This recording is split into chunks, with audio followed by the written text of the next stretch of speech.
We have prayed, we have sung together. All there's left to do is begin.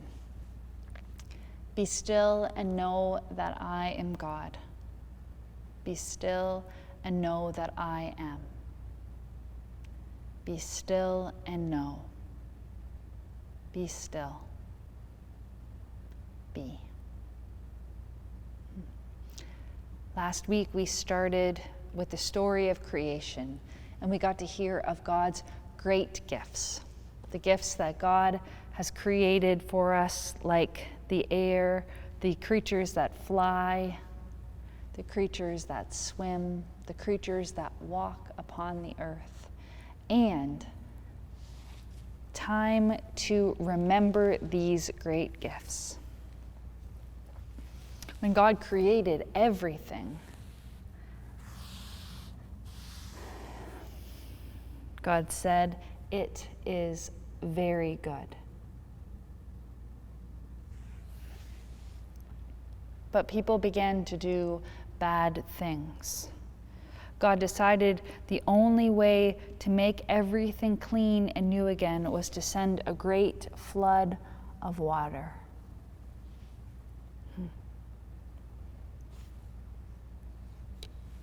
But then God saw a good family. The father was Noah. Noah and his wife Naamah had 3 sons, and they had wives. Noah walked with God. Noah came so close to God, and God came so close to Noah that Noah knew what God wanted him to do. God wanted Noah to build a big boat called an ark. Noah and his family began to build the ark.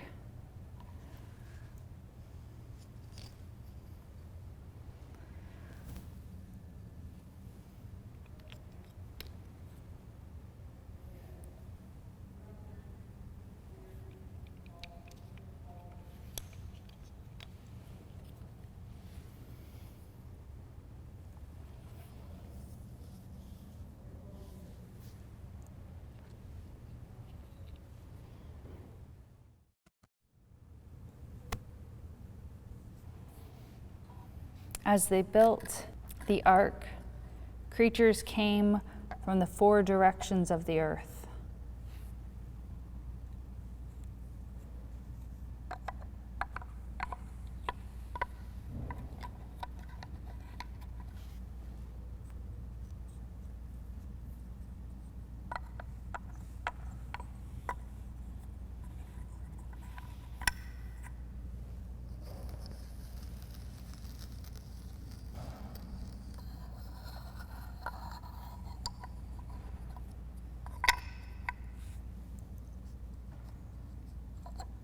The creatures came 2 by 2 and filled the ark.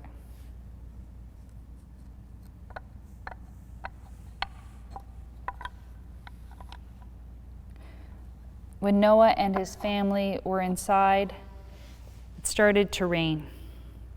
It rained and it rained.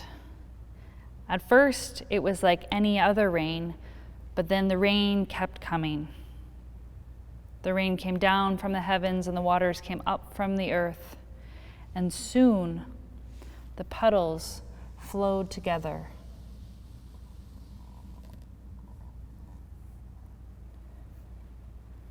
When the creatures looked out into the rain, all they could see was water. It rained for 40 days and 40 nights. And after 40 days and 40 nights, the rain stopped.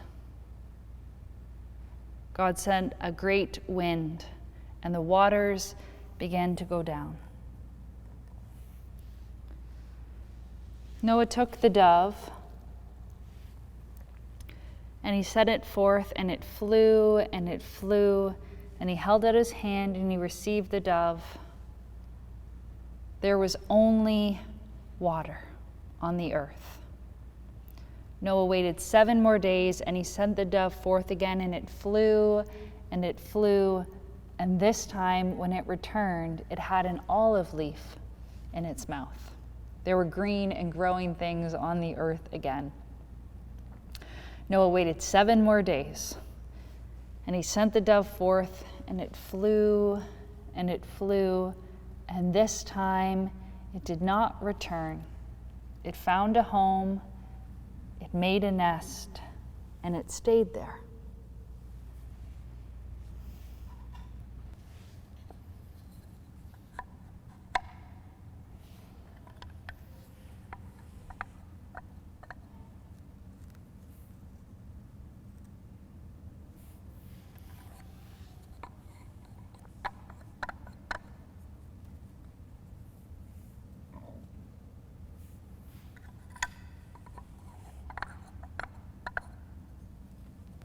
The creatures were so happy to be home, they couldn't help it.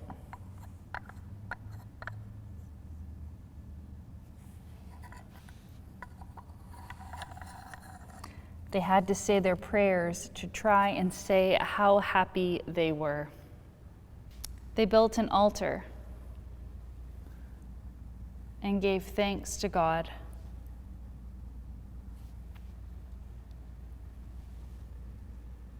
Suddenly, there was a great bow in the sky, a bow of many colors.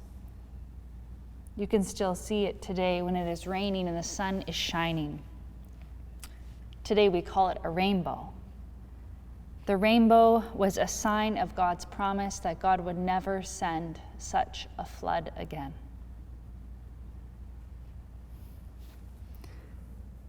The creatures went out to the 4 directions of the earth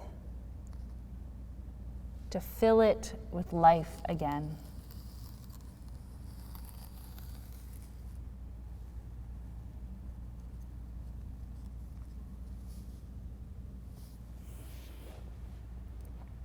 Now I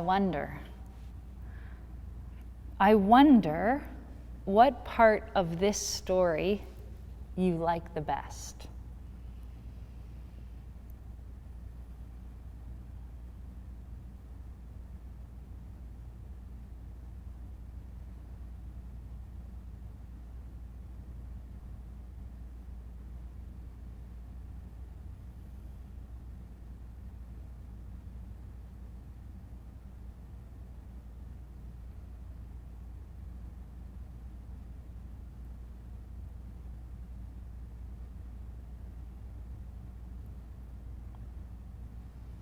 I wonder what part is the most important.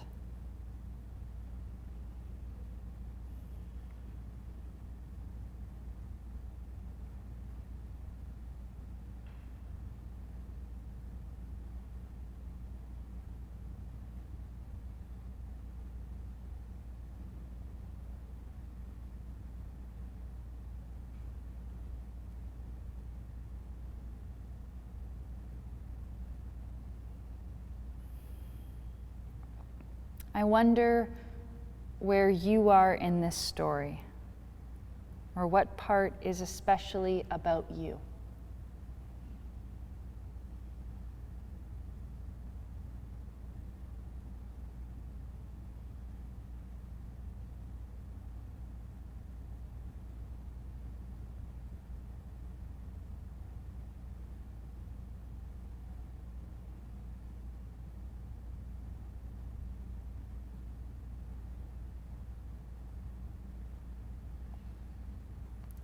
I wonder if there is any part of this story we could take out and still have all the story we need.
There is a lot to wonder about this story, and I'd like to offer a few thoughts to help us continue our reflecting.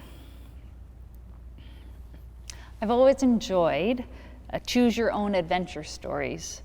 They're the stories that you hear part of what happens, and then you get to choose what happens to the characters next. You get to choose, are they going to do this or are they going to do that? And then another part of the story happens and you get to choose again. Are you going to go this way or are you going to go this way? And then depending on what way you choose, new possibilities open up. In the beginning, people were choosing the way that was kind and good and loving and considerate. But then people started to forget that they were a part of God's creation, that they were to reflect God to one another. They started to pretend like they didn't have part of God inside of them too.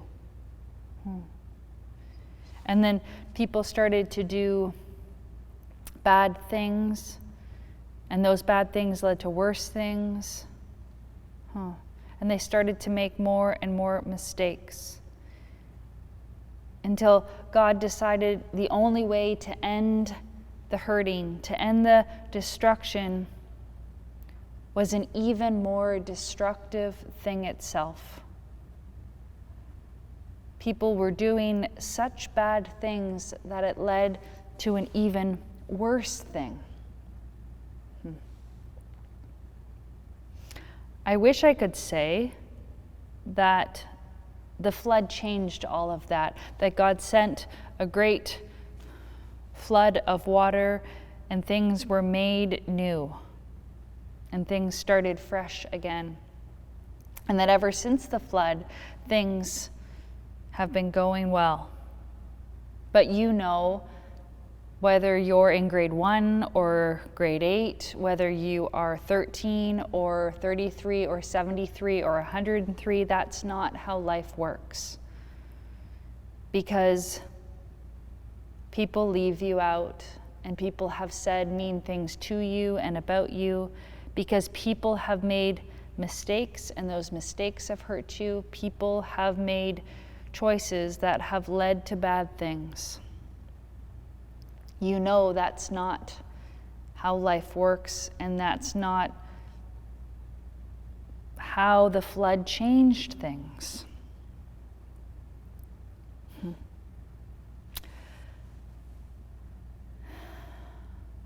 The flood didn't change things like God hoped it would. The flood didn't make everything different like God was planning for it to. God sees all of the mistakes that the creatures are making, the mistakes that the humans keep making, that keep hurting other humans, keep hurting all of creatures. And God knows it can't be up to the humans to find a new way. The flood changes God.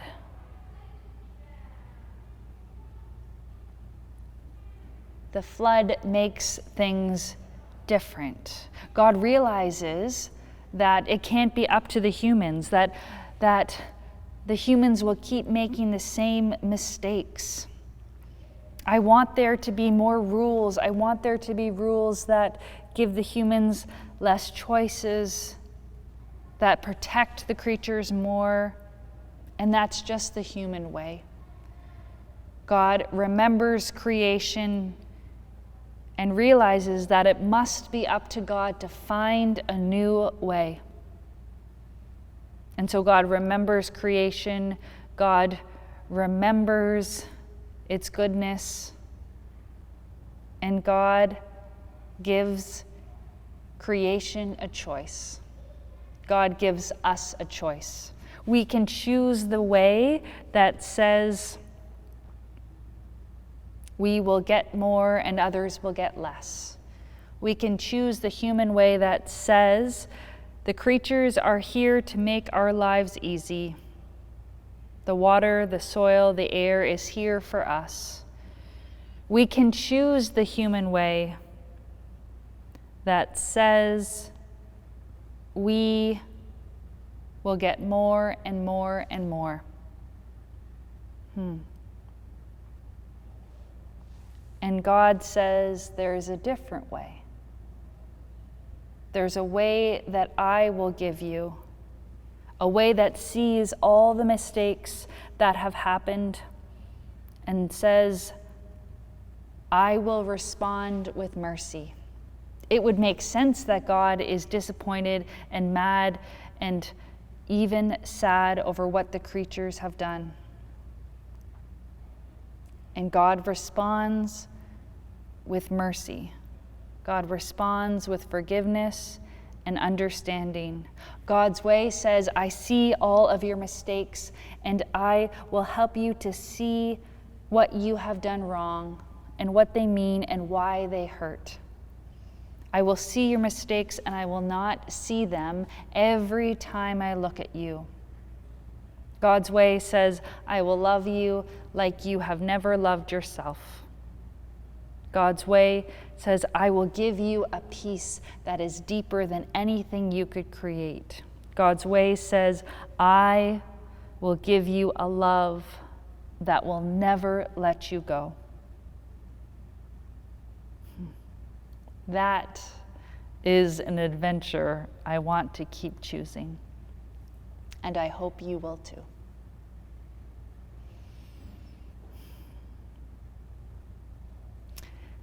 Now is the time to put our polar bears away and our camels, our elephants, and our alligators. Oh, or our crocodiles. The dove and its home.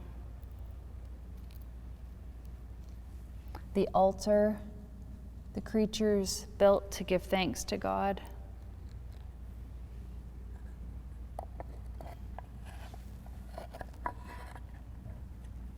Noah and Naamah. The whole ark.